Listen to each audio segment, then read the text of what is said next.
Existen ballenas que llegan a vivir 200 años. Hay un tipo de tortuga que llega a vivir 150 años. Entonces, ¿por qué los seres humanos llegamos a vivir tan poco? La muerte pareciera ser el peor de los castigos para la humanidad.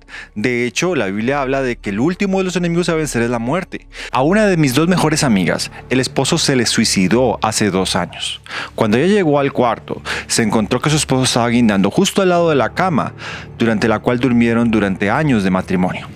Mi amiga dice que ella recibió muchísima psicoterapia para intentar superar el duelo, pero que nada le ayudó tantísimo a poder superar la muerte de su esposo como el leer esta novela, Cementerio de Animales. ¡Shh! ¡Silencio! Uno de los mayores intereses de la humanidad siempre ha sido descifrar por qué morimos, cuál es el propósito de la muerte. Y los cristianos siempre han intentado descifrar eso. De hecho, el apóstol Pablo en la primera carta a los Corintios, en el capítulo 15, versículo 55, lo que dice es: «Oh muerte, ¿dónde está tu victoria? Oh muerte, ¿dónde está tu aguijón?», burlándose de la muerte, porque el apóstol Pablo creía firmemente de que eventualmente los cristianos iban a resucitar o simplemente a dejar de morir. Y es que la muerte no tiene el más mínimo sentido. Se supone que Dios creó a los seres humanos para que viviéramos para siempre.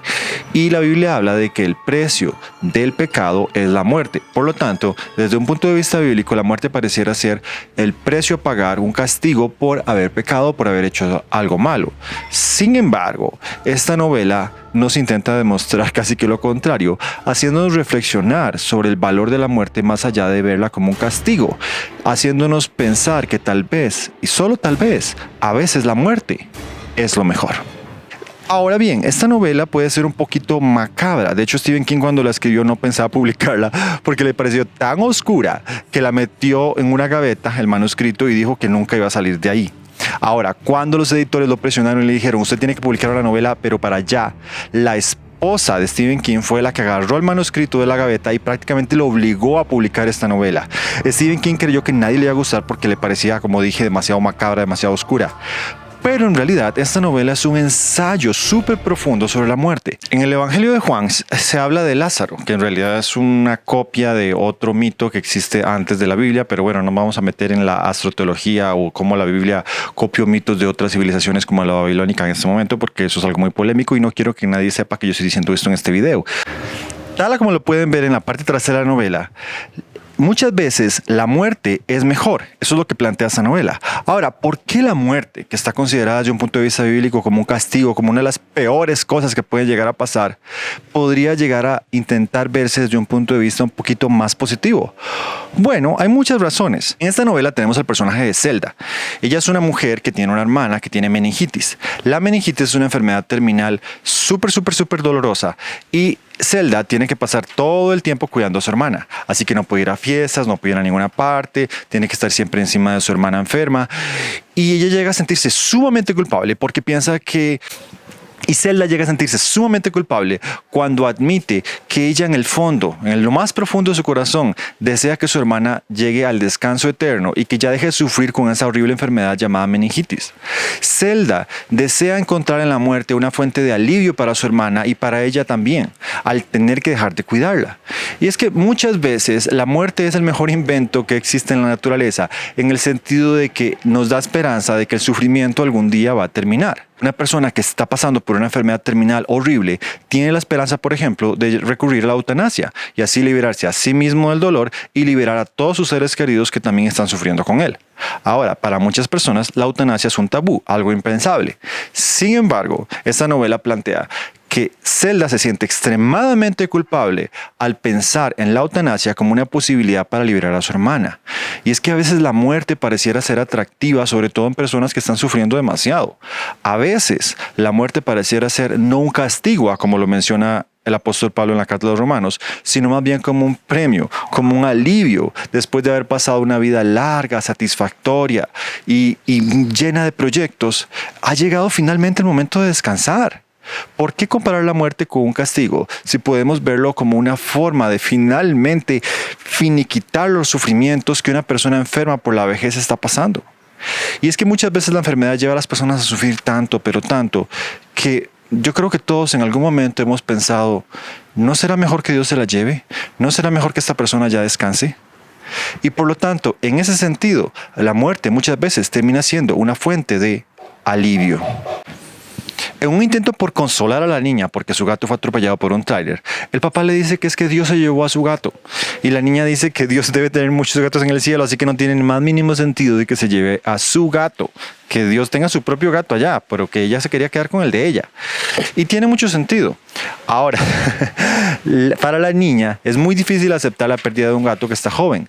Pero cuando el papá le cuenta que el vecino de la par con 85 años falleció, la niña dice, no importa, de por sí estaba muy mayor. Una de las cosas más interesantes de la novela sucede cuando al hijo del protagonista de la novela lo atropella un tráiler. El papá recuerda que él había enterrado al gato de la chiquita y que el gato había vuelto, porque detrás de la casa de ellos hay un cementerio de animales en el cual como que tiene alguna maldición indígena o algo así por el estilo. Si usted entierra a alguien ahí, al tiempo va a volver. O sea, como que resucita, parecido a lo que sucedió con Lázaro. Pero el gato volvió no siendo el mismo. El gato ya no tenía la habilidad de antes y parecía como que estaba poseído por algo. En la novela se habla del tal Wendigo. Ahora, cuando el papá ve a su hijo muerto, tiene la tentación de poder llevar a su hijo de 4 años, un niño de 4 años, enterrarlo ahí y al sacarlo, poder finalmente tener la satisfacción de ver a su hijo con vida de nuevo. El niño regresa a la vida, pero ahora como un asesino. Es decir, físicamente es el mismo niño, el hijo de los protagonistas, pero por dentro no es la misma persona, está como poseído por algún tipo de demonio. Y por eso es que la novela plantea que muchas veces la muerte es lo mejor.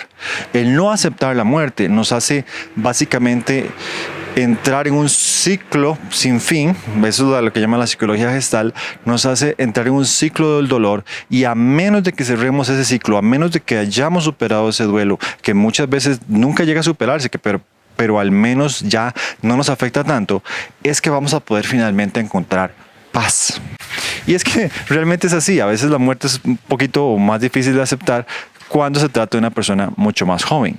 Y es que nosotros como seres humanos tratamos de racionalizarlo todo, tratamos de entender cuál es el propósito de la muerte. Sin embargo, muchas veces la única opción que tenemos ante la muerte es simplemente aceptarla, aceptar el destino del universo o de Dios o lo que usted le quiera llamar y poder realmente dejar de intentar sentir ese odio y esa negatividad hacia la muerte y a veces comprender que tal vez la muerte era lo mejor que le podía haber pasado a una persona enferma. O, en caso de que haya sido una persona que se haya ido muy pronto, intentar iniciar un proceso terapéutico sanador en el cual el duelo que vamos a llegar a pasar, que no se va a sanar de un día para otro, ni que se va a curar con una pastilla mágica, ni nada por el estilo, tenemos que tener la esperanza de que tarde o temprano, pese a que esa herida siempre va a estar ahí, muchas veces va a poder llegar a sanar al punto que van a quedar cicatrices. Es decir, nuestra alma nunca va a llegar a ser la misma después de la pérdida de un ser querido. No obstante, el aceptar la muerte e intentar poder lidiar con ese luto nos va a poder ayudar algún día a poder vivir sin que esa muerte nos afecte más de lo necesario. Y eso es precisamente lo que explica esta novela Cementerio de Animales, la cual les recomiendo muchísimo.